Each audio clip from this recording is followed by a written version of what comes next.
శుభోదయం. Global బెతేనియా Calvary ministry తరపున ఈ వారం యొక్క చివరి దినంలో మరొక్కసారి మీ అందరితో కూడా కలుసుకుని దేవుని యొక్క పరిశుద్ధమైన నామానికి వందన తెలియజేసుకుంటూ ఈరోజు మరొక చక్కటి వాక్యం చదువుకుందాం.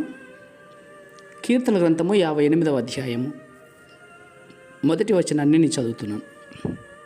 దయచేసి గమనించండి. కీర్తన గ్రంథము 58వ అధ్యాయము మొదటి వచనము.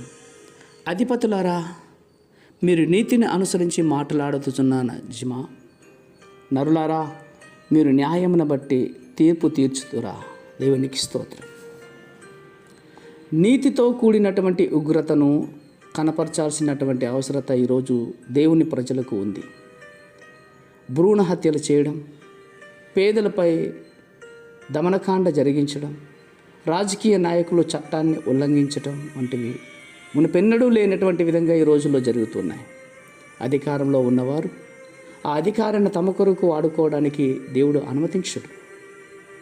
నిజానికి రాజనీతిజ్ఞుడు తన అధికారాన్ని ప్రజల కొరకును దేశం అభివృద్ధి కొరకును ఉపయోగిస్తాడు.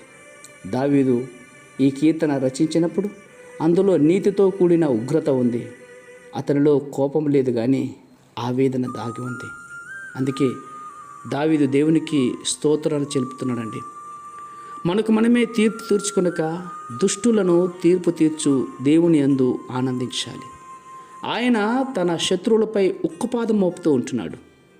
అందుకే నీతిమంతులు ఒకరోజు దేవుని యొక్క విజయాన్ని అనుభవిస్తారని, ఆయన లోకానికి తీర్పు తీరుస్తాడని ఓపికగా వేచి చూడాలి, ఎదురు చూడాలి.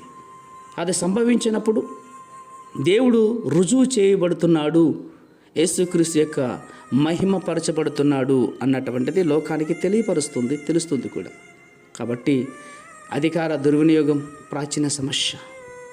తమ అధికార స్థానాలను దుర్వినియోగం చేసుకునేవారు ఏమవుతారో బైబిల్ చాలా స్పష్టంగా మాట్లాడుతుంది.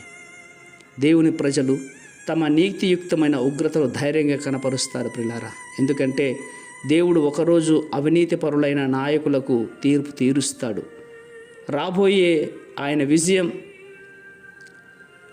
విశ్లేషకులకు కూడా వివరించలేనంతగా ఉంటుంది. కాబట్టి ఈ ఉదయకాల సమయంలో మన పని ఏంటో మనం దేవునితో మాట్లాడడం తప్ప తీర్పు తీర్చువారు కాదు.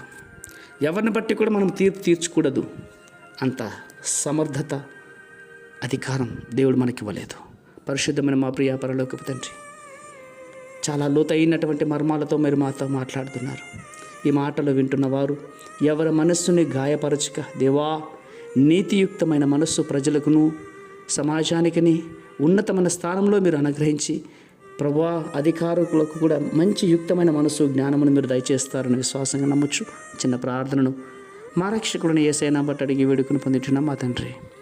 ఆమేన్, ఆమేన్, ఆమేన్.